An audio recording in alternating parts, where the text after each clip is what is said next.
మత్తయి సువార్త 9వ అధ్యాయము 16వ వచనము. ఎవడును పాత బట్టకు కొత్త బట్ట మాసిక వేయడు, వేసిన యెడల ఆ మాసిక బట్టను వెలితిపరచును, చినుగు మరి ఎక్కువగును. మరియు పాత తిత్తులలో కొత్త ద్రాక్షరసము పోయరు, పోసిన యెడల తిత్తులు పిగిలి ద్రాక్షరసము కారిపోవును, తిత్తులు పాడగును. అయితే క్రొత్త ద్రాక్షరసము కొత్త తిత్తులలో పోయిదరు, అప్పుడు ఆ రెండును చెడిపోక ఉండునని చెప్పెను. మన ప్రభువు చెప్పిన ఉపమానాలు చాలా సాధారణమైన విషయాలను తీసుకొని అద్భుతమైన సత్యాలను బయలుపరిచేవాడు. ఈ రోజుల్లో ఎవరు బట్టలు కుట్టుకొని వేసే స్థితిలో లేరని నేను అనుకుంటున్నా. ఇప్పుడు తిండి కంటే బట్టలు చౌకైని, ఎక్కడ చూసినా డిస్కౌంట్లు, మనకి కావలసినన్ని బట్టలు, వేసుకోవడానికి టైం లేనన్ని బట్టలు ఉన్నవాళ్ళు చాలామంది ఉంటున్నారు. పూర్వకాలంలో ఒక వస్త్రము కొంచెం చినిగిపోతే దాన్ని మళ్ళీ తిరిగి కుట్టుకునేవారు, మాసిక వేసుకునేవారు. నేను బైబిల్ కాలేజీలో ఉన్నప్పుడు బైబిల్ కాలేజీకి సేవకు వెళ్ళేటప్పటికీ నాకు చాలా వస్త్రాలు ఉన్నాయి, చాలా చొక్కాలు ఉన్నాయి. ఆ చొక్కాలు రోజుకో రంగు వేసుకుంటుంటే నా మీద కొంచెం నా తోటి వారు అసూయ పడేవారు. ఒకరోజు దైవ సేవకులు పిలిచి, నువ్వేంటయ్యా, ఆయన అన్నమాట అంటున్నానండి, నువ్వు అసలే అందంగా ఉన్నావు, మళ్ళీ నువ్వు ఎర్ర చొక్కా వేసుకుంటే అన్ని కళ్ళు నీ మీద పడవా? మనం దేవుని బిడ్డలము, సౌమ్యంగా ఉండాలి అన్నారు. ఆ చొక్కా తీసుకెళ్ళి సన్లాండ్రీలో ఇచ్చి, ఈ ఎర్ర చొక్కా తెల్ల చొక్కా చేయగలవా అని అడిగాను. ఓ బ్లీచింగ్ పెట్టి చేస్తాడన్నాడు. అది లైట్ పింక్ కలర్ షర్ట్గా చేసి ఇచ్చాడు. భలే ఉందిలే, ఎలాగైతే నేను కొన్ని రోజులు వేసుకోవచ్చని ఒక్కసారి వేసుకొని ఒక ఉతకగానే పీసులు పీసులు పీసులు వచ్చేసింది అంతా కూడా. ఆ రోజు నుంచి నేను ఇక చొక్కాలు కొనుక్కోవటం, బట్టలు కొనుక్కోవటం మానేశాను. ఒక స్థాయి వచ్చేటప్పటికి మీరు నమ్మినా నమ్మకపోయినా ఒక్క చొక్కాయే ఉండేది నాకు. రాత్రి ఉతికేవాడిని, పగలేసుకునేవాడిని. ఆ ఒక్క చొక్కా అరిగిపోయి చివరికి భుజాల దగ్గర చినిగిపోయింది. చినిగిపోతే దాన్ని సూది పెట్టుకొని నేనే కుట్టుకునేవాడిని. ఏం కుట్టంటారు దాన్ని? తిట్ట కుడతారు కదా, ఏం కుట్టంటది? అవన్నీ తెలియదు మనకు, తెలిసి చెప్పాను కదా. ఇప్పుడు చినిగిపోయి వేసుకోం కదా. అలాగే ఒక్కటో రెండో బనియన్లు ఉండేవి. ఆ బనియన్ చినిగిపోతే మా బైబిల్ కాలేజీలోనే ఒక బ్రదరు చిన్న మిషన్ పెట్టుకొని ఉన్నాడు. ఆయన దగ్గరికి వెళ్ళి అప్పుడప్పుడు కుట్టించుకునేవారు. ఈ బనియన్ చినిగిపోయిందయ్యా, దీన్ని కొంచెం మాసిక వేయమంటే ఒక మల్లు గుడ్డ తీసుకొచ్చి ఇంత మొక్క దానికి అట్లా అంటించి చుట్టూ కుట్టేసి ఇచ్చాడు. అబ్బా, ఇంకో 6 నెలలు వేసుకోవచ్చు అనుకొని ఒక్కసారి వేసుకొని ఉతికగానే ఇంతకంత ఇంత అయింది. మొత్తం మొక్కంతా ఊడొచ్చేసింది. ఇక్కడ ఏం చెప్తున్నాడు ప్రభు? ఎవడును పాత బట్టకు కొత్త వస్త్రాన్ని మాసిక వేయడు, వేసిన ఎడల చినుగు పెద్దదవును.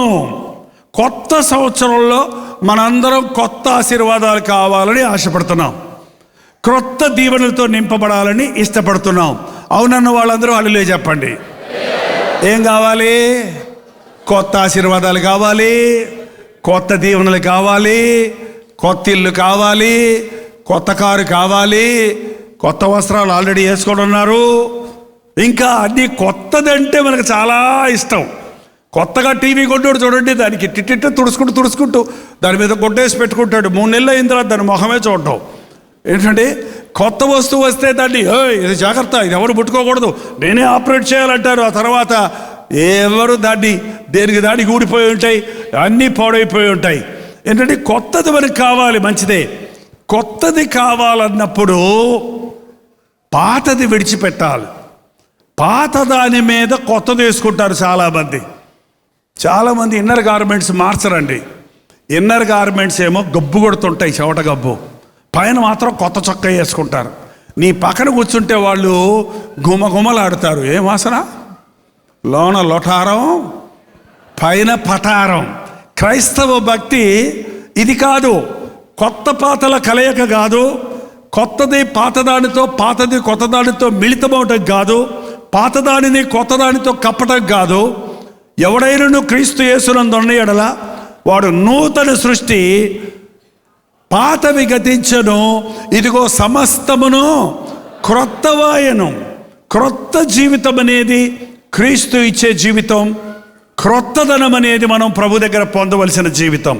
ఈ రోజున పాత గుడ్డకు కొత్త గుడ్డ మాసికేసినట్లుగా పాత హృదయాన్ని మార్చుకోకుండా, పాత స్వభావాన్ని విడిచిపెట్టుకోకుండా, దేవుడి దగ్గరకు వచ్చి ఎన్ని వాగ్దానాలు తీసుకున్నా, దేవుని సన్నిధిలో ఎంతగా ప్రార్థించే ఆశీర్వాదాలు ఇమ్మని అడిగినా, దేవుడు నీకు ఎన్ని ఆశీర్వాదాలు ఇచ్చినా అవి నిలబడవు. నీ పాత దారిని విడిచిపెట్టాలి. దుర్నీతిని ద్వేషించాలి, నీతిని ప్రేమించాలి. నీతిని ప్రేమించేవాడు దుర్నీతిని కప్పుకోవటం కాదు, దుర్నీతిని దాచుకోవటం కాదు, దుర్నీతిని అప్పుడప్పుడు చేయటం కాదు, దుర్నీతిని ద్వేషించాలి, అసహించుకోవాలి. అది క్రైస్తవ జీవితం. ఎవడును కొత్త గుడ్డకు పాత గుడ్డ మాసిక వేయడు. ఇంకో మాట చెప్పాడు, మరియు పాత తిత్తులలో కొత్త ద్రాక్షరసము పోయరు, పోసిన ఎడల తిత్తులు పిగిలి ద్రాక్షరసము కారిపోవును, తిత్తులు పాడైపోవును. ఇప్పుడు సీసాలు వచ్చాయి, బాటిల్స్ వచ్చాయి. ఒకప్పుడు బాటిల్స్ కనుగొనక ముందు, గ్లాస్ కనుగొనక ముందు ఏదైనా ప్రిజర్వ్ చేయాలంటే బాటిల్స్ కాదు కానీ తిత్తులలో, తోలుతో చేసిన తిత్తుల్లో పోసి పెట్టుకునేవారు. పాత తిత్తులలో కొత్త ద్రాక్షరసం పోయారు. ఆ రోజుల్లో ద్రాక్షరసాన్ని ప్రిజర్వ్ చేయడానికి తోలుతో చేసిన తిత్తులు అంటే బాటిల్స్ అనుకోండి, వాటిలో పోసి పెట్టేవారు. అయితే కొత్త ద్రాక్షరసం వచ్చినప్పుడు ఆ పాత తిత్తుల్లో పోస్తే ఏమవుతుందో తెలుసా? పిగిలిపోతుంది. ఎందుకు? కొత్త తిత్తు అంటే కొత్త తోలుతో చేసింది ఎక్స్పాండ్ అవుతుంది. అంతేకాదు కొత్త ద్రాక్షరసం ఉబుకుతుంది, ఊరుతుంది. కాబట్టి కొత్త దాంట్లో పోసినప్పుడు ద్రాక్షరసం ఊరుతుంటే తిత్తు కూడా ఊరుతుంటుంది, కాబట్టి అది సర్దుకుంటుంది అందులో. కానీ ఆల్రెడీ తిత్తు సాగిపోయిన తిత్తులో, బాగా పెద్దదైపోయిన తిత్తులో కొత్త ద్రాక్షరసం పోసావంటే అది ఊరినప్పుడు ఈ తిత్తు ఇంక ఎక్స్పాండ్ అవ్వలేదు కనుక పిగిలిపోతుంది.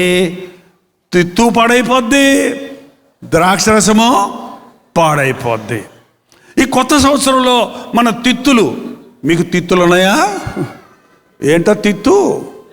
మీ హృదయం, మీ బొజ్జ కూడా తిత్తే. ఆ తిత్తు గురించి నేను ఇప్పుడు చెప్పటంలా.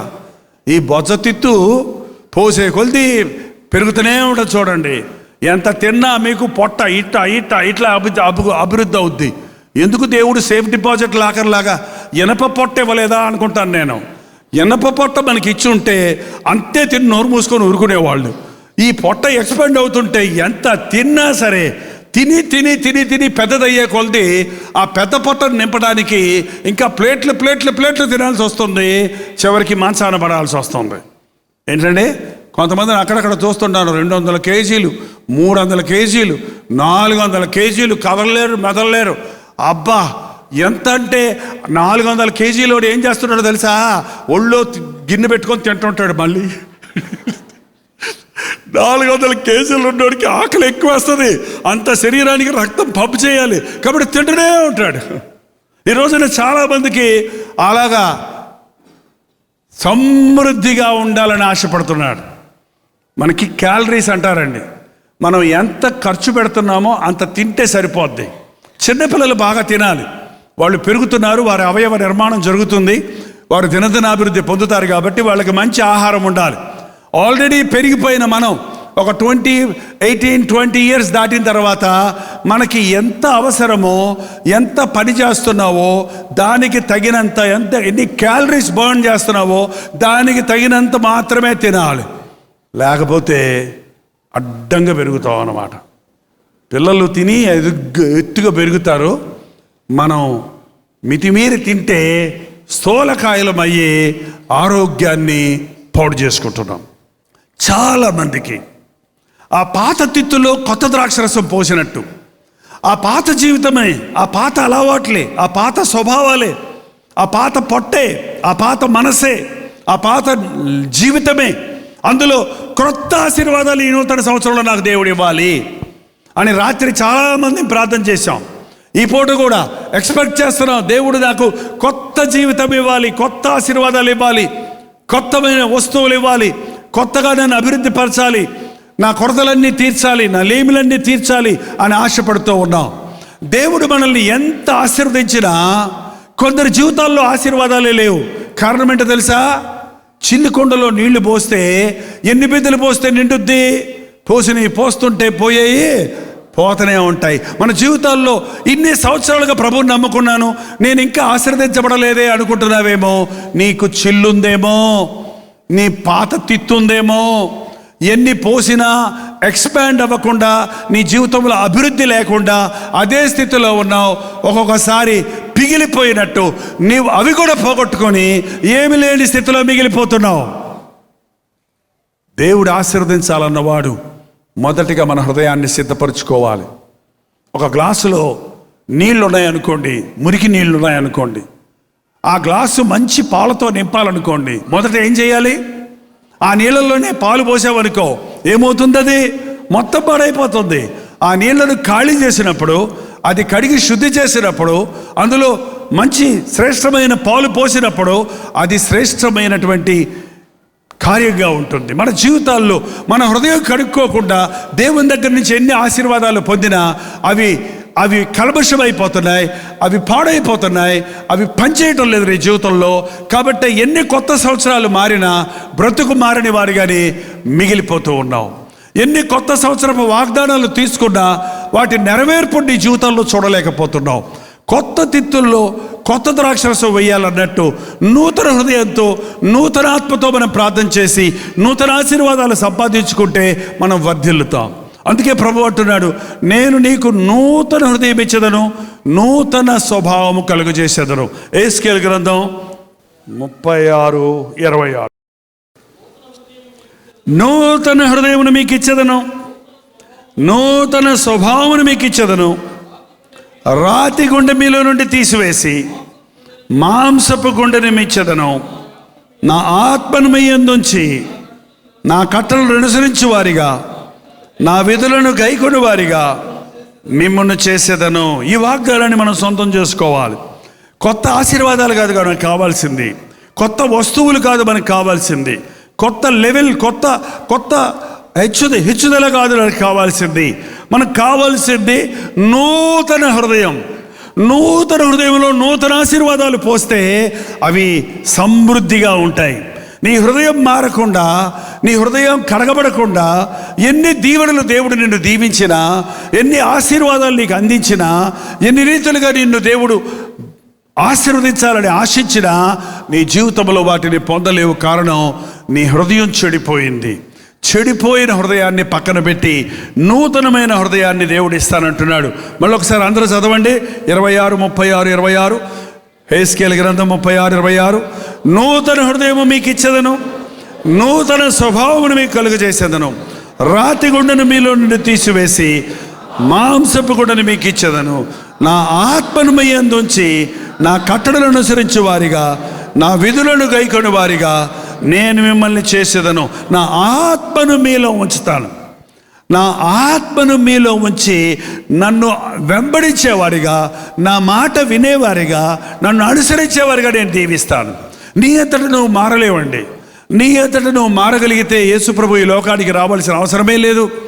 మరణానికి లోనైనటువంటి శరీరమును జయించగలిగే శక్తి మనకుంటే సెలవులో ప్రభువు ప్రాణం ఇవ్వవలసిన అవసరతే లేదు.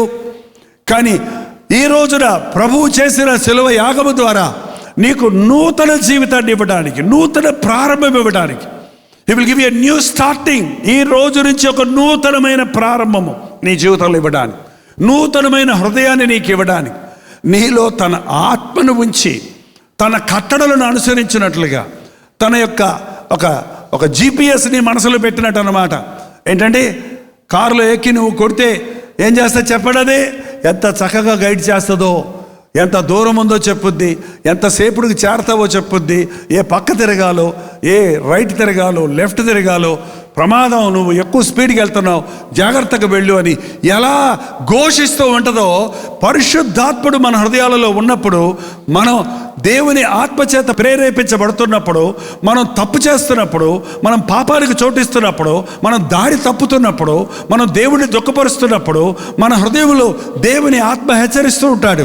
మన మనస్సాక్షి జీవిస్తూ ఉంటుంది కనుక మన మనస్సాక్షి అలారం కొడుతూ ఉంటుంది. ఎప్పటికప్పుడు నిన్ను హెచ్చరించి పాపములో పడిపోకుండా, దేవునికి దూరం అయిపోకుండా, తప్పుదారి పట్టకుండా, దేవుడిని దుఃఖపరచకుండా, చేయకూడని పనులు చేయకుండా దేవుడు నిన్ను హెచ్చరిస్తూ ఉంటాడు. మనకు కావాల్సింది ఈ కొత్త సంవత్సరంలో ఆశీర్వాదాలు కాదు, పరిశుద్ధాత్మ కావాలి, ఆయన ఆత్మశక్తి కావాలి, ఆయన ఆత్మానుసారంగా మనం జీవించాలి. లేచి నిలబడండి, ప్రార్థన చేసుకుందాం. ప్రతి ఒక్కరూ లేచి నిలబడండి. ప్రభుత్వం చెప్పండి, పాత స్వభావం నన్ను ఏల్తుందయ్యా, పాత మనస్సు నన్ను కృంగదీస్తుందయ్యా, పాత ఆశలు నన్ను ఆకర్షిస్తున్నాయ్యా, పాత కోరికలు నన్ను అలమటిస్తున్నాయి నాయన, అలుముకుంటున్నాయి నాయన. నాకు సహాయం చేయి, కొత్త హృదయం నాకు దయచేయి. కొత్త సంవత్సరం నాకు ఇచ్చావు, కొత్త జీవితం నాకు దయచేయి అయ్యా. కొత్త సంవత్సరం నాకు ఇచ్చావు, కొత్త హృదయం నాకు దయచేయి అయ్యా. పాత దాన్ని వదిలిపెట్టడానికి, పశ్చాత్తాపడి పాపములు ఒప్పుకొని విడిచిపెట్టడానికి నాకు సహాయం చేయి తండ్రి.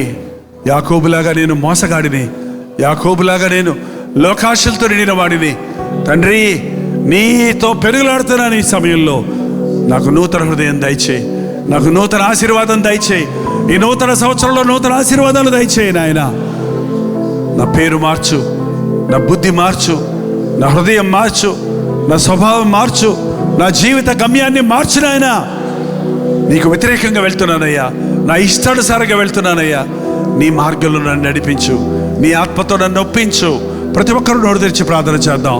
పరిశుద్ధుడా, ప్రేమగల్ల తండ్రి, ఒక్కసారి మమ్మల్ని చూడనాయన.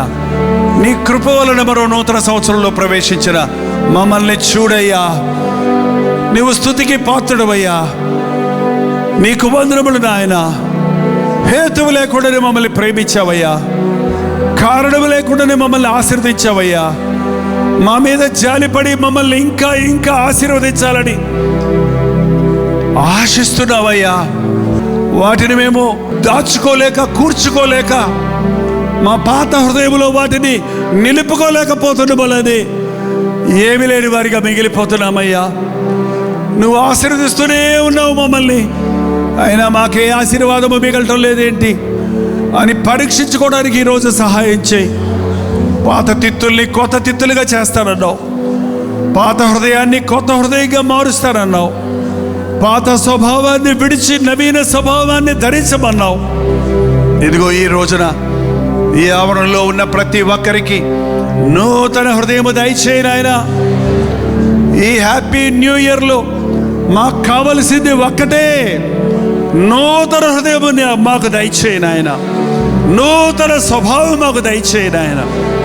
నవీన స్వభావము దయచేయి నాయన. లోక సమస్యలతో నిండిపోయి అనేక రకాలైన చిక్కులు చుట్టుకొని బయటపడలేని స్థితిలో పాప బంధకములలో ఉన్న వారిని నజరేయుడైన యేసుక్రీస్తు నామములో విడుదల చేయించున్నాము నాయన. కొత్త హృదయాలు మాకు దయచేయి, కొత్త జీవితాలు మాకు దయచేయి. ఈ కొత్త సంవత్సరము దినాభివృద్ధి పొందినట్లుగా మేము దీవించబడినట్లుగా ఉండటకు సహాయం చేయమని యేసుక్రీస్తు నామములో అడుగుచున్నాము తండ్రి. ఆమేన్.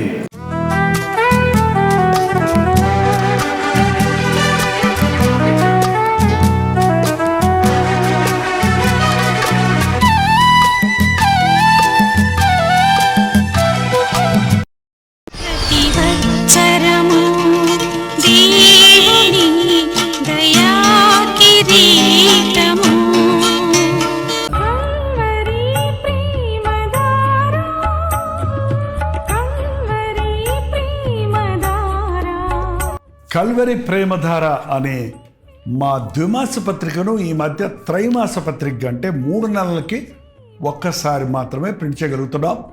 మరి గత 40 సంవత్సరాల పైబడి కొనసాగుతున్న ఈ పత్రికను ఆపు చేయటం ఇష్టం లేక దీన్ని త్రైమాస పత్రికగా మార్చున్నాం. మీరు కల్వరి ప్రేమధార పత్రికను చదువుతున్నారా? ఒక ఉచిత పత్రిక కావాలంటే ఇవ్వాలే మీ పేరు, చిరునామా, అడ్రస్తో పాటు ఇంటి నెంబర్తో పాటు క్లియర్గా పంపించండి. తప్పకుండా ఒక ఉచిత పత్రికను మీకు పంపిస్తాం.